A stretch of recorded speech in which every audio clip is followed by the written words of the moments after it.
जिसका विवाह हो जाए अपनी पति की सेवा करके ही वो ईश्वर की प्राप्ति कर सकता है। इसलिए स्त्री का पातिव्रत्य व्रत पवित्र रहे, इसके लिए जाओ घर चले जाओ।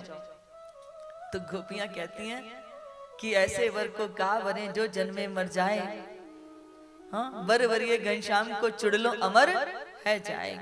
क्योंकि ये गोपियां जानती हैं कि आज हमको आत्मा का पति परमात्मा प्राप्त हो चुका है, और जब आत्मा को परमात्मा प्राप्त हो जाए, जब परमात्मा को जान ले, तो फिर संसार में क्या पाना शेष रह जाता है। लेकिन प्रभु उन गोपियों की परीक्षा ले रहे हैं। वो क्या कह रहे हैं तुम्हें पता है? मैं तुम्हें एक बात बताता हूँ कि पाति व्रत का क्या प्रताप होता है।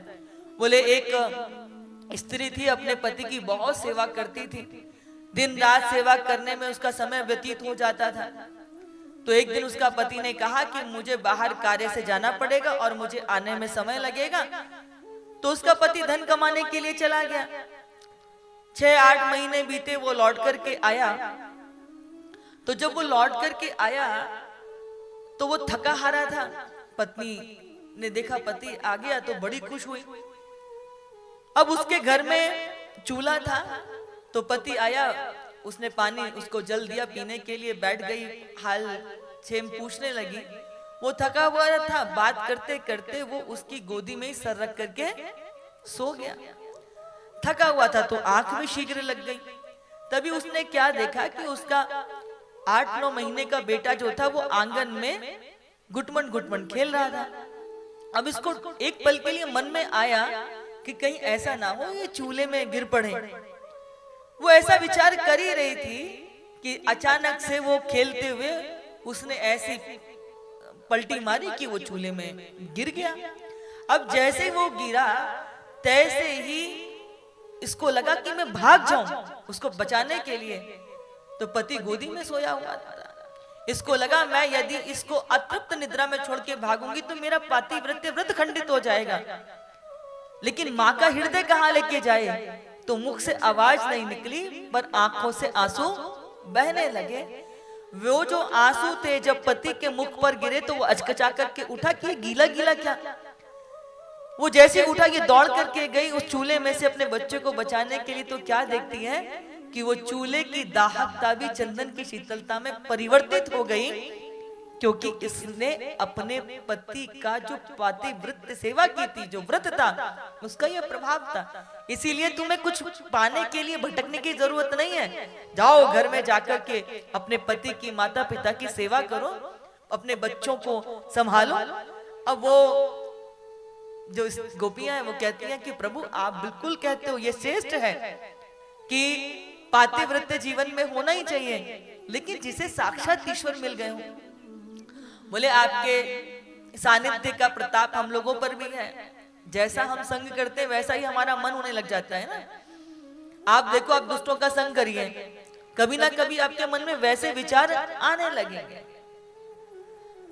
और जब आप अच्छा संग करते हैं तो गन्ने को कितना भी निचोड़ो, अंतोगत्वा वो रस ही तो देगा ना। इधर क्या हुआ, वो गोपियां कहती हैं ये ऐसे 2-4-5 कथा तो हम भी जानते हैं प्रभु। तो कहते हैं कि एक स्त्री अपने पति से बहुत प्रेम करती थी, श्रद्धा करती थी, दिन रात उसकी सेवा करती, उसके लिए भोजन बनाती, वस्त्र धोती, घर को स्वच्छ करती। धीरे धीरे समय बीतता गया और उसकी निष्ठा अपने पति के लिए और प्रबल होती गई। तो एक दिन उसके पति ने कहा, देवी घर में जो भी कुछ था वो अब पूर्ण होने जा रहा है, और परिवार तो धन के बल पर ही चलता है, इसलिए मुझे धन कमाने के लिए बाहर जाना पड़ेगा। इसने अपने पति की जाने की बात सुनी तो इसकी आंखों से आंसू बहने लगे, रोने लगी कि अभी तो दिन भर पति की सेवा में उसके अंग संग समय बीत जाता था, ये चले जाएंगे तो फिर मैं क्या करूंगी, मेरा तो मन ही नहीं लगेगा। वो दुखी होने लगे। पति ने कहा, देवी तुम दुखी क्यों होती हो? बोले मैं क्या करूंगी, अभी तो आपकी सेवा करने में समय बीत जाता था। तो पति ने विचार किया और एक सुंदर सी मिट्टी की मूर्ति बनाई और अपनी पत्नी को दे दिया। बोले जब तक मैं लौटकर नहीं आ जाता तब तक तुम इसको मुझे मान करके इसकी सेवा करना। उसने उस मूर्ति को अच्छे से व्यवस्थित करके एक अलमारी में बिठा दिया। अब ये घर को स्वच्छ करती, पवित्र करती और उसके बाद जो भोजन बनाती सबसे पहले वहां भोग लगा देती और उसके बाद उसको प्रसाद स्वरूप ग्रहण करती। धीरे धीरे समय बीता, 2-3 महीने बीते और इसका पति द्वार पर आकर के खड़ा सांकल खटखटा रहा था और ये उस मूर्ति के सम्मुख बैठे, आंख बंद करके बैठी हुई है। तो गोपियां कहती हैं कि श्याम सुंदर ये बताओ कि उसका पति द्वार पर खड़ा है और ये उस मूर्ति के आगे बैठी भजन कर रही है, इसको क्या करना चाहिए? कन्हैया बोले ये भी कोई पूछने की बात है, जब उसका असली पति आ गया तो द्वार पर जाकर के द्वार खोलकर के उसको भीतर लाना चाहिए, उसकी सेवा करनी चाहिए। तो बोले आपने न्याय कर दिया ना, जब हमको आत्मा रूपी परमात्मा रूपी असली पति प्राप्त हो गया तो फिर हम इन हाड़ मास की पति की सेवा कैसे करेंगे?